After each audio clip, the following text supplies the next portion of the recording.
Hello and happy fall, Leadstem Academy parents. Greetings from the counseling office for our second cast off with the counselors for the school year. Now, I know for many of you, this is your first cast off with the counselors. We did make one last month. It unfortunately didn't make it out to parents in email. It's on the school website, but it was never emailed to the parents, which is our preferred method to get it to you. Apologies for that. That's out of our hands. We don't control when things get emailed to parents. That's handled from above. So, for those of you that are viewing a cast off for the first time, this is our monthly information session where we share important information with you, give you some reminders, some dates to keep in mind, and keep you abreast of what's going on in the counseling office. So, my name's Todd Sear. I am the sixth grade counselor, and let's get started. This month, I'm going to talk to you about grading and the difference between quarter grades and semester grades. I'm going to talk to you about the course plans that I've been working on with my sixth graders.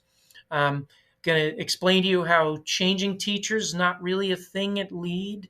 We're going to talk about the not so great probation meetings information I need to share with you. Then I'm going to show you how to email your child's teachers very quickly. And then eighth grade parents, I'm going to share some magnet school information with you. That's very important. And we always wrap it up with dates to remember.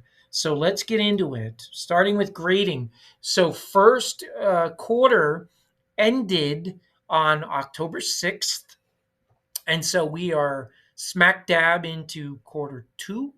And so I want to explain to you the difference between quarters and semesters. Okay. So just like in the high school, in the middle school, there are 4 quarters in a school year. Each 2 quarters makes up a semester. So quarter one and quarter two equals semester one. Quarter three and quarter four equals semester two. Okay. The way your child's teachers compose their grades in the most simplest explanation, the grade for quarter one plus the grade for quarter two divided by 2 equals the grade for semester one. Again, that's the very, very simplistic explanation. We're not into semester 2 yet. That starts on the 2nd of January, 2024. So the first day back from winter break will be the first day of both quarter 3 and semester 2, as if that's not confusing enough. Now let's talk about transcripts. 6th and 7th grade parents, transcripts are not really a big deal at that level. 8th grade parents, transcripts are more important, and especially in the high school. I am a former high school counselor, and transcripts were everything. Okay. Now, what I want to explain to you about the transcripts is quarter grades do not show up on the transcript. Okay. You only see semester grades on the transcript. If you'd like to see quarter grades, you log into Infinite Campus and you can look at your child's quarter grades on Infinite Campus. And those grades are updated in real time. Okay. Both the quarter grades and the semester grades are updated in real time. That's why you can have Infinite Campus send you alerts, let's say on your phone, that your child's ELA grade has been updated. All right? Okay. Now, what do we, the counselors, have to do with grading? Not a whole lot. I got to be honest with you. So here's what we can and can't do. We cannot control grading standards. We can't tell teachers how to grade, what to grade, okay? Why to grade. That's not our deal, all right? We're not administrators. We cannot demand that a teacher change a grade. We get contacted by parents and ask them, tell that teacher that, this grade should be a C. We can't do that. Again, we're not administrators. We don't have power over teachers. Like I explained to my Anchors Away parents over the summer, We, the counselors, we don't have power over parents. We don't want power over parents, over teachers. We are on a par with the teachers. Okay? So we can't tell them what to do. If you have questions about a teacher's grading procedures, we can't answer those for you, honestly. If you want to know why your child got a certain grade, when it comes to us, we look at Infinite Campus and we can say, they missed an assignment on October 12th. And that's really all we can do. That's the extent of our involvement. The bottom line is, if you want questions answered about grading, you got to go to the source. So go to the teacher. Now, what we can do is we can share your concerns about grading with the teachers. Okay. We can facilitate that contact between you and the teacher. All right. But I'm going to make a strong suggestion here. For grading questions, go to the teacher or the administrator. Each of our 4 administrators is responsible for a specific department, like the English department, the science department, the fine arts department. We can let you know which administrator is in charge of that department and put you in touch with that administrator if you need us to. Okay, so that's what we can and can't do. Course plans. All right, 6th grade parents, I need your attention. What's a course plan? A course plan is a plan, for lack of a better word, for the classes that students are going to take in their time at LEAD, either 7th grade or 8th grade. So 6th and 7th grade parents, 7th grade parents, Mrs. Murray worked on this with your 6th graders last year. 6th grade parents, I've been working on this month, and I've seen almost all of my 6th graders. 8th grade parents, done deal. Okay, Miss Sims took care of this 2 years ago, and it's done for your 8th graders. All right, now back to my 6th grade parents. I have been dropping in on their ELA classes this past month, and I've been calling the kids individually out into the hall, and we've had like 5-minute, maybe even shorter conversations. And I've been explaining to the kids, for instance, you're in ELA 6 this year. Next year, you'll take ELA 7. In 8th grade, you'll take English 8. You're in the double accelerated math class this year. That means next year, you'll take Algebra 1. And in 8th grade, you'll take Honors Geometry. So I've had those conversations with my 6th graders. Now, I've had them make 2 decisions in the course of our conversations. The first decision that I've asked them to make is, which elective do you think you're going to want in 7th and 8th grade?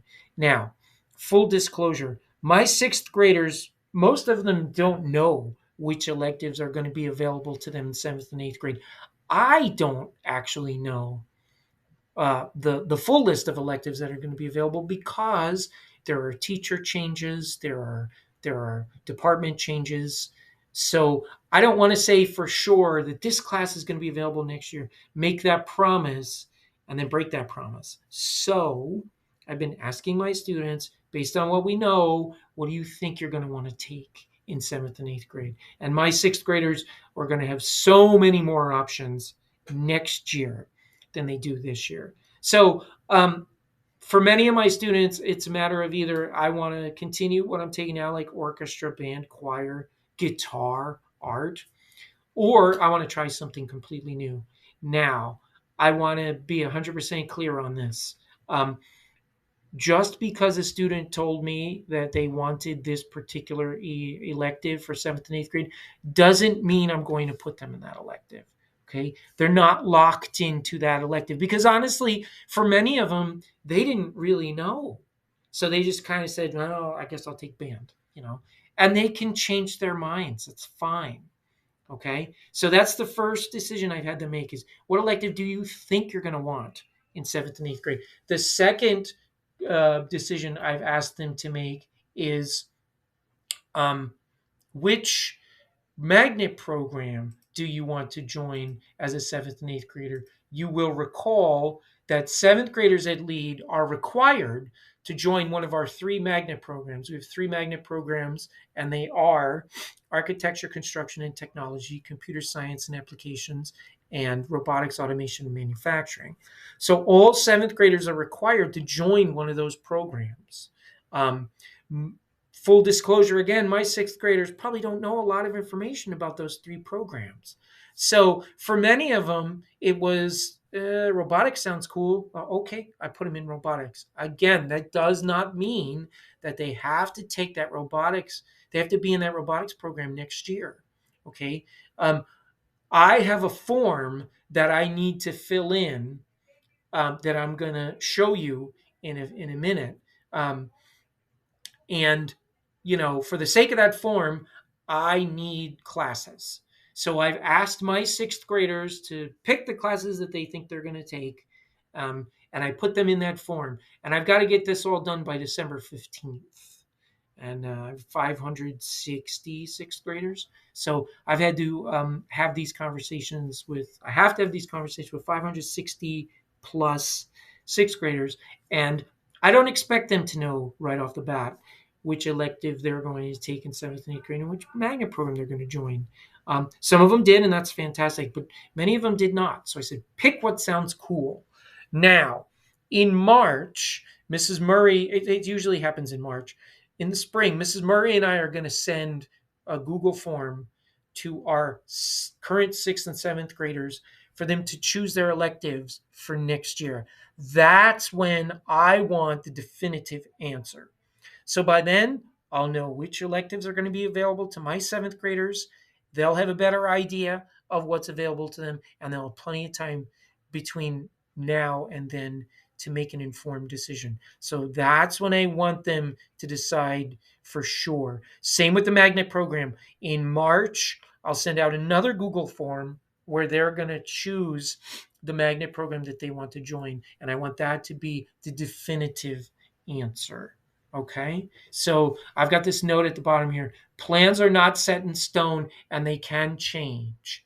Now, some things are not going to change. Everybody in ELA 6 goes into ELA 7, goes into English 8. That doesn't change.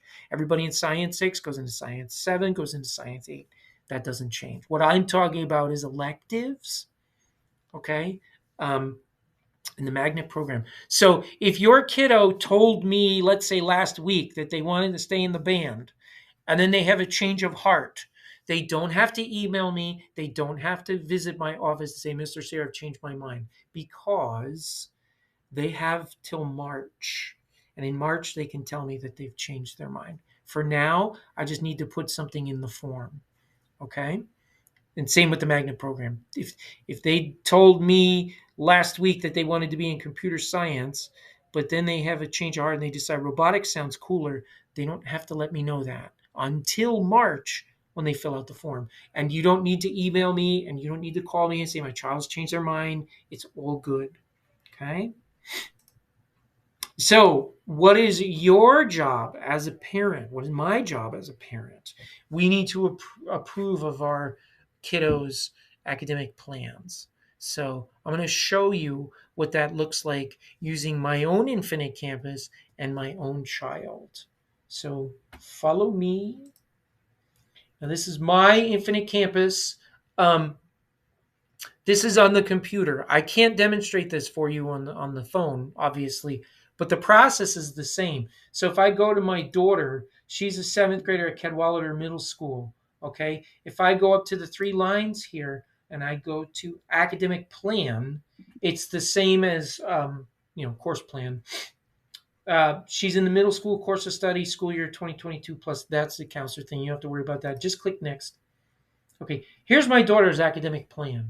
Now, as I mentioned, she's a seventh grader. So these classes are sixth grade. This is what she had last year. Okay, she took all these classes. They are done. These are the classes that she's in now in seventh grade. Okay, and that's done. Okay, Infinite Campus automatically updates with the students' current classes. Okay, so these are her current seventh grade classes. Now, this is eighth grade. This is next year. These are the classes that she is expected to take next year. Okay, and it's pretty basic stuff, you know. So my job as a parent, and I've already done this, is to go up to this little box where it says, I, Todd Sayre, approve this academic plan. I click that box. and then I save it. Okay? And that's it. That means I've seen the academic plan and it's all good. Now, as a parent, I understand that my daughter may not wind up in Algebra 1 next year. Okay? She may not want Algebra 1 next year. She may want pre-algebra, you know? So just because it says she's taken Algebra 1, that doesn't mean my daughter's necessarily going to go into Algebra 1. And I'm okay with that. I don't need to contact the counselor at CAD or anything like that. I know it's going to get updated. Okay? So that's our job as parents, is to approve of the academic plan. Now, we will send a video to you sometime. My sixth grade parents, it's coming to you obviously before December, with more specific instructions on approving your child's academic plan and the ins and outs of that. It was made by a CCSD counselor, and it's a terrific video. So that will be sent to you via parent link. Okay, I don't know exactly when. Okay. Teacher changes. Let's talk about this. Now, this is from our administrators. This is from Mr. Thorson and the 3 assistant principals. Students will not be moved from one teacher to another unless there's a parent-teacher conference first. Okay? That's not a counselor decision. That's an administration decision. That's our policy. Okay? So if you are requesting that your child be moved from one teacher to another, we have to have a conference first. And we want an administrator to be present for the conference. We want an administrator sitting in the conference. And the reason for this is because we want everybody to have their say. If there's a conflict between a teacher and the student, we want the student to be able to say their piece, and we want the teacher to be able to say their piece. 9 times out of 10 in my experience, when there is a conference, the conflict is resolved. Okay, and we don't need to make teacher changes, because sometimes teacher changes are a hassle for the student, a hassle for the teacher. Okay, and sometimes it requires it has a catastrophic impact on the student's schedule, and we don't want to do that to the student. So we're asking for the administrators are asking for a parent-teacher conference first. Now, are there situations where there is truly a personality conflict? Yes. And in a situation like that, is a teacher change justified? Yes, but that has to come from an administrator. That's not a counselor decision. Okay, so it has happened, it will happen, but it only happens if we're told by one of the administrators that it needs to happen. Okay, so the bottom line is, the main point I want to make is, teacher changes at LEAD are a last resort. We want to try to resolve the issue before we move to a teacher change. And just so you understand, this applies to the students too. So if they come into our office and say, if I have a kiddo coming into my office and say, I don't like my science teacher, my friend really likes her science teacher, I want to move to her class, that's a flat no. That's a straight up no. We don't even have that conversation. Okay? Not a legitimate reason. But if you have a legitimate concern about a class and a teacher, we want to hear about it. And the administrators want to hear about it, and they want to explore it. Okay? While I'm on the subject, for Mrs. Murray and myself, 6th and 7th grade parents, please don't email us a list of the teachers you'd like your child to have for the following year. That's called teacher shopping. That's not fair to our students, and it's not a practice that we follow here at LEAD. Okay, probation meetings. Probation is not a fun time, but it is a necessary situation. It's part of the magnet contract that students sign. So what's probation? Probation means that your child is not living up to the standards that they agreed to when they signed the magnet contract at LEAD. Okay? And they're in danger of possibly being removed from the school. Now, there are 3 types of probation. There's academic probation, there's behavioral probation, and there's attendance probation. Okay? And these meetings are happening right now. Academic probation means your child is not earning the grades that are necessary to stay at LEAD. Behavioral probation means they have too many serious behavioral blemishes on their record to, maintain the standards at lead. And attendance probation means they've missed too many days with unexcused absences. Okay. In all three of those scenarios, a meeting is held. Mrs. Immerman, um, who is basically the fourth counselor here at Lead, she is managing those probation meetings right now. And so the purpose of the meeting is to talk solutions. Okay, it's not meant to be punitive, it's meant to be productive. Okay, so talk about ways to improve. Okay, maybe some resources are offered.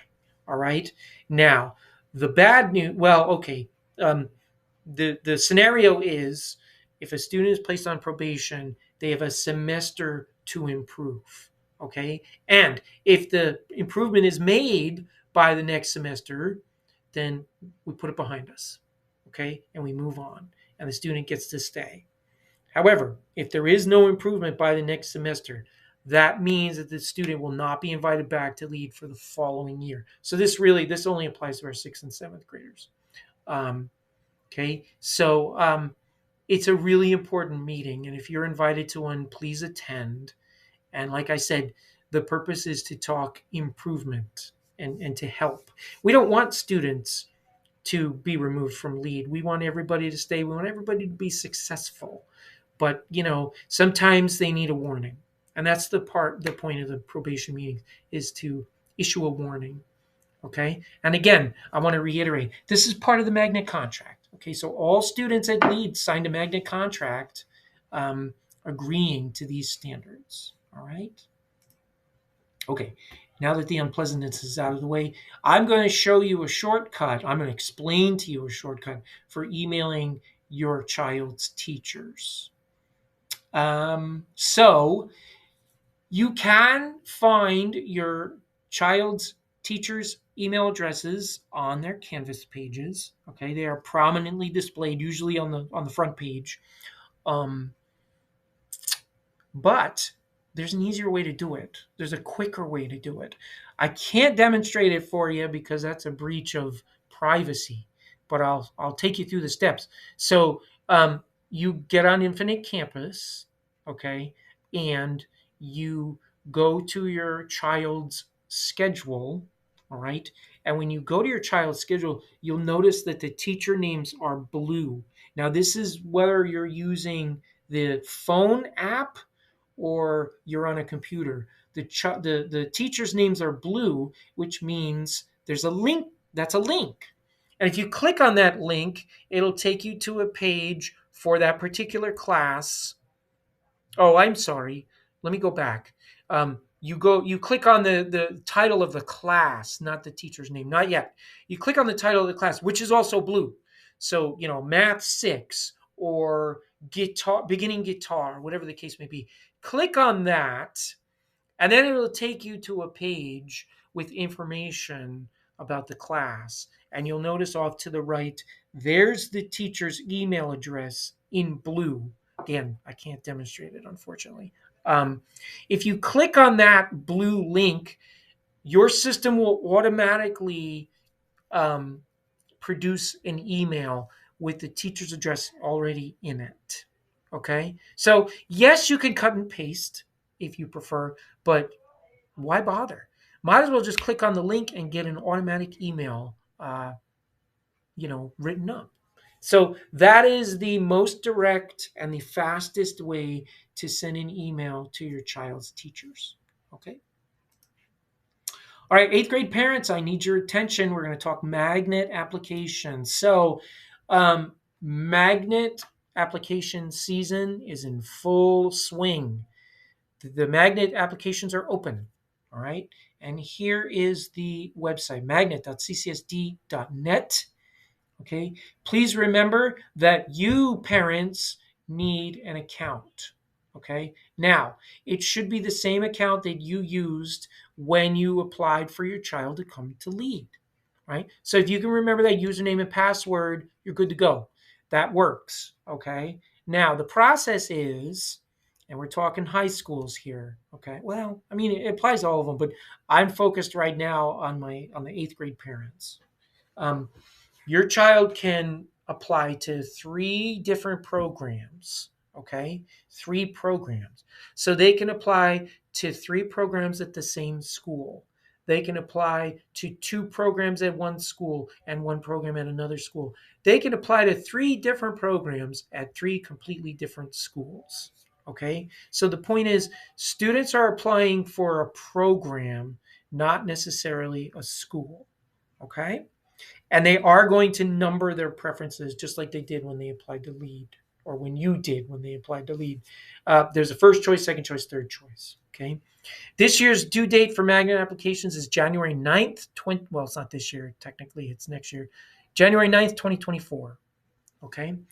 Now, when will you get the response? You, parents, get the response. Students do not. Okay. The response comes to parents first. When?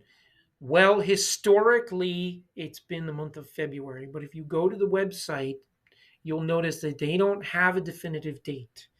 And I've had conversations with, magnet secretaries and such for the district. And the reason for that is because they don't want to make a promise that they can't keep. So they give you a vague idea of when they're going to respond. That's on purpose. That's on purpose. Okay. But historically, it's been the month of February. Last year was an exception, and if you have a current ninth grader at a magnet school, you remember. But last year was an exception to the rule. It's usually February. Okay. Now, if your child is a current 6th or 7th grade lead navigator, you do not need to reapply for your child to come to our school. Once we have them, they're ours. Okay. No need to reapply. However, if they have a younger sibling, let's say a 5th grader that wants to come to lead, yes, they need to apply. Okay. So I wanted to clear that up for you. Now, this is different than the online registration. We parents, we all have to do that online registration. I think it opens up in April. OLR is the district term for it. That's for the school district. That's not for individual schools. That's for your children to be registered through the school district. All right. So if your child is applying to a magnet high school, you still have to do the OLR, and the magnet application. If your child is a current 6th or 7th grader, you have to do the OLR, but you do not have to do the magnet application to come to lead. Okay. 8th grade parents, you're going to want to get on Miss Sims' Canvas page, our 8th grade counselor. So your kids can log in and you can view it, or if you're an observer of the Canvas page, then you can see it yourself. But Ms. Sims has all kinds of magnet information on her Canvas page. She has information from, information from individual schools, information from the magnet department itself, information about upcoming events. So you definitely want to give that page a look. Okay. We are almost done. We're in the home stretch here, so let's talk dates to remember. So if you're watching this before Halloween, then please be aware that our school policy is Halloween costumes are fine on Tuesday the 31st. However, tell your kiddos no face paint, no masks, no weapons. Okay? So they can wear their costume, but they can't paint their face, they can't wear that hockey mask, and they can't bring that Jason machete to school. All right. So moving into November, the 10th of November, which is a Friday, that's a day off. That's Veterans Day. Okay. So nobody's in school on Veterans Day, kind of like tomorrow. So this is being recorded on Thursday, October 26th. I don't know when you're going to watch it, but tomorrow is Friday the 27th. That's Nevada Day, so there's no school tomorrow if you're watching this before then. Okay. And then the next day off is Friday, the 10th of November, Veterans Day. The following Friday, which is the 17th, that's when you're going to see progress reports for quarter two. So that means Friday the 17th marks the halfway point of quarter two. And it also means we're more than halfway through semester one. Okay, so that's a big deal. Right? All right. Mr. Tarboro is our Safe Schools professional. We call him Coach T. And he produces a mental health newsletter. He sends it out bi-monthly. It's sent directly to you through ParentLink. ParentLink is this district email system.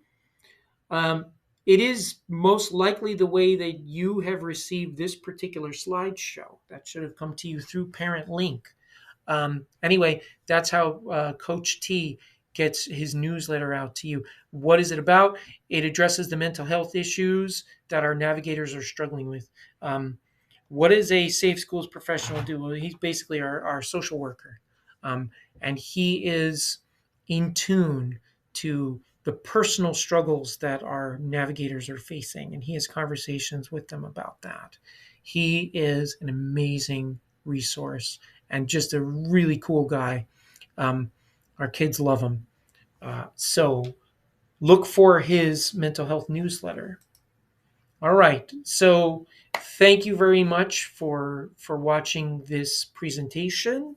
Who are we? We are the Student Support Services Department here at LEAD. It's the three counselors and Coach T. Mrs. Murray is the 7th grade counselor. Mrs. Sims or Miss Sims or Miss Cloud is the 8th grade counselor. And of course, I am the 6th grade counselor. And of course, Mr. Tarboro, Coach T, he's our Safe Schools professional. And here's our email addresses. Okay, and that's the best way to get a hold of us is email. 2 weeks from now, November 8th, which is a Wednesday, we're going to have a live Q&A session. We try to follow up our Cast Off with the Counselors with a live Q&A so we can address your concerns, answer your questions, and see your lovely faces. So sometime after this is released to you, there will be another message sent out with an invite to a Google Meet on Wednesday, November 8th. Okay? If you would like to attend the Q&A, you click on that link and you will get an invite to the Google Meet that starts at 9:30 on November 8th. Okay. And then you can join us and you can ask your questions and you can share your concerns and you can see our smiling faces. All right. So look for that link. Look for that invite. I'm not sure when it's going to be released. Again, that's out of our hands. All right. Well, happy fall. If you celebrate Halloween, then happy Halloween. I hope everybody is safe on the 31st. I hope everybody has a great old time. And we will talk to you again in November. Take care.